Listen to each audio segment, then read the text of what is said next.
محسوس کرتے ہیں، نہ کسی تحقیق کی ضرورت محسوس کرتے ہیں، بس جو جیسا بھی چاہا جس نے اسلام کے بارے میں گفتگو شروع کر دی۔ علامہ صاحب آپ بالکل بجا فرما رہے ہیں، لیکن یہ پھر شدت پسندی کہاں سے آ جاتی ہے؟ ہم لوگ جو ہیں وہ ایک سیکنڈ ہی لگاتے دوسرے بندے کو دائرہ اسلام سے خارج کرنے کے لیے اور دوسرے مسلک کے بندے کو، یا پھر ہم لوگ جو ہے بہت شدت پسند اتنے کیسے ہو گئے جب بنیادی طور پر بھی سب کچھ ٹھیک تھا؟ انتہا پسندی یہ دین کی اصل تعلیم سے بے خبر ہونے کا نتیجہ ہے۔ اسلام کو ایک مکمل ضابطہ حیات نہ سمجھنے کا نتیجہ ہے۔ یہ شدت پسندی اور یہ مہم ہے، یہ در حقیقت اسلام کی روح کو نہ سمجھنے کا نتیجہ ہے۔ اسلام کو جو لوگ، جو علماء، جو سکالر، جو مذہبی لوگ اسلام کو اس کی بنیادی روح کے ساتھ سمجھتے ہیں، ان کی زبان پر تو کبھی کسی کو کافر کہنے کی بات ہی نہیں آتی، کیونکہ وہ جانتے ہیں کہ مذہب اسلام کسی کو کافر بنانے کی تحریک نہیں ہے، بلکہ جو اسلام کی روشنی سے دور ہیں اور محروم ہیں ان کو قریب لانے کی جدوجہد کا نام ہے۔ در حقیقت صحیح علم، صحیح تدریس اور صحیح تعلیمی ماحول کے میسر نہ آنے کا نتیجہ یہ انتہا پسندی اور یہ شدت پسندی ہے۔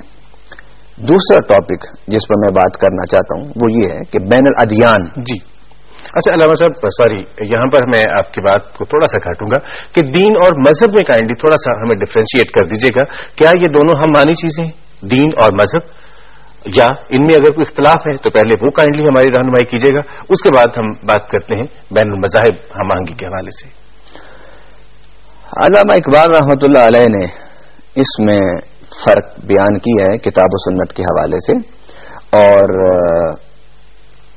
مذہبی تاریخ کو سامنے رکھتے ہوئے انہوں نے کہا ہے کہ اسلام از اے دین، کہ قرآن میں اور حدیث مبارکہ میں کسی ایک جگہ پر بھی اللہ رسول نے اسلام کو مذہب نہیں کہا۔ اچھا، کیونکہ قرآن پاک میں ہے نا، ان الدین عند اللہ الاسلام ومن یبتغی غیر الاسلام دینا فلن یقبل منہ الیوم اکملت لکم دینکم، تو قرآن کے 30 سپاروں میں اسلام کو دین کہا گیا، مذہب نہیں کہا گیا۔ اب ایک سوچنے والا ذہن سوچتا ہے کہ اسلام کو مذہب کیوں نہیں کہا گیا، جبکہ مذہب کا لفظ بہت زیادہ استعمال ہوتا ہے اور صدیوں سے استعمال ہو رہا ہے۔ تو وہ اقبال الرحمت نے اس مقام پر فرمایا تھا اپنے خطبات میں کہ اسلام از اے دین ناٹ اے ریلیجن، کہ اسلام دین ہے مذہب نہیں۔ تو علامہ اقبال سے پوچھا گیا کہ دین اور مذہب میں کیا فرق ہے، تو انہوں نے فرمایا کہ مذہب جو ہے ایک خالق اور مخلوق کے درمیان ایک رابطہ، ایک عبادت، ایک مراقبہ، ایک توجہ، یہ اس کا نام ہے مذہب۔ کہ آپ نے اللہ کی عبادت کیسے کرنی ہے، آپ اس کے سامنے سر کیسے جھکانا ہے، آپ نے اس کے دل کو اپنے اللہ کی طرف کیسے متوجہ کرنا ہے، یعنی ایک بندے اور ایک مولا، بندے اور اللہ کے درمیان جو گفتگو، جو تعلق، جو رابطہ، وہ کسی بھی سطح پر ہو، اس کو مذہب کہا جاتا ہے۔ اور اقبال رحمۃ فرماتے ہیں کہ مذہب جو ہے وہ دین کا ایک حصہ ہے۔ اب مذہب، اسلام صرف مذہب نہیں، اسلام میں مذہب بھی ہے، یعنی مذہبی عبادات ہو گئے، مذہبی رسوم ہو گئے، مذہبی نظریات ہو گئے۔ اقبال فرماتے ہیں کہ اسلام از اے کمپلیٹ سوشل آرڈر، کہ اسلام جو ہے ایک مکمل معاشرتی زندگی گزارنے کا ایک ضابطہ حیات ہے جو ہمیں ہر میدان میں رہنمائی کرتا ہے۔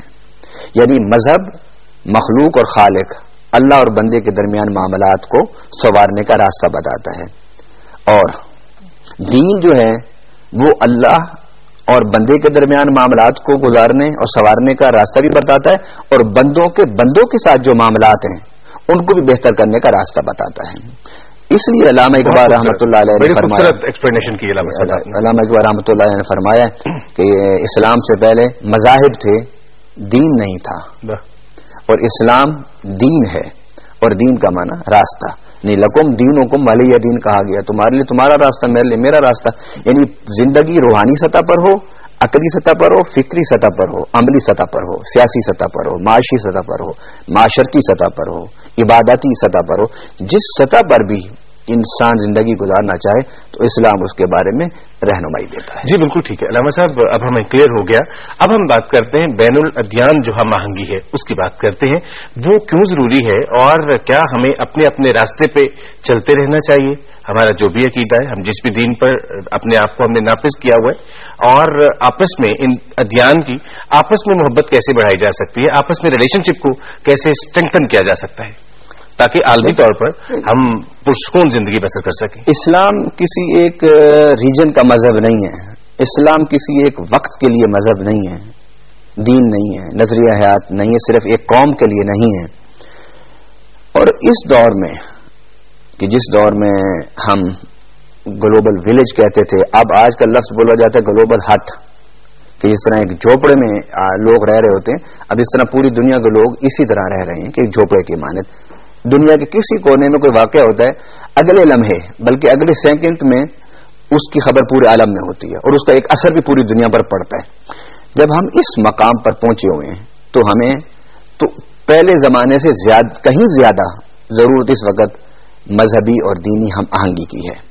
اور اسلام مختلف مذاہب اور مختلف ادیان یعنی مسلم اور غیر مسلم کے درمیان مذہبی رواداری ہے، اس کو بھی اسلام اس کی بڑی واضح بنیادیں اسلام نے رکھی ہیں.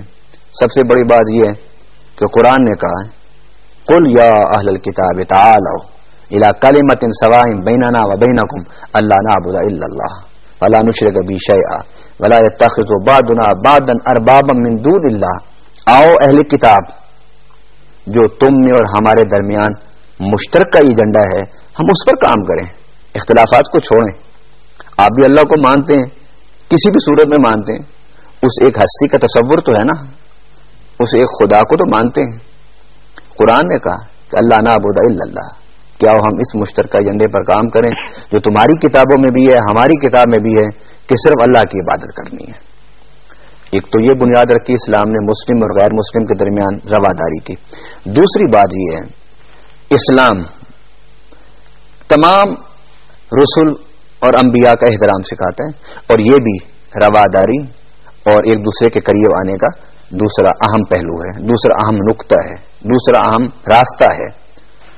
کہ حضرت آدم علیہ السلام سے حضرت عیسیٰ علیہ السلام تک تمام انبیاء کرام کو ماننا، تسلیم کرنا، ان کا احترام کرنا، وہ اسی طرح اسلام لازم قرار دیتا ہے جس طرح ہم حضرت محمد رسول اللہ صلی اللہ علیہ وسلم کو ایمان لاتے ہیں، ان کا احترام کرتے ہیں اور ان کو تسلیم کرتے ہیں.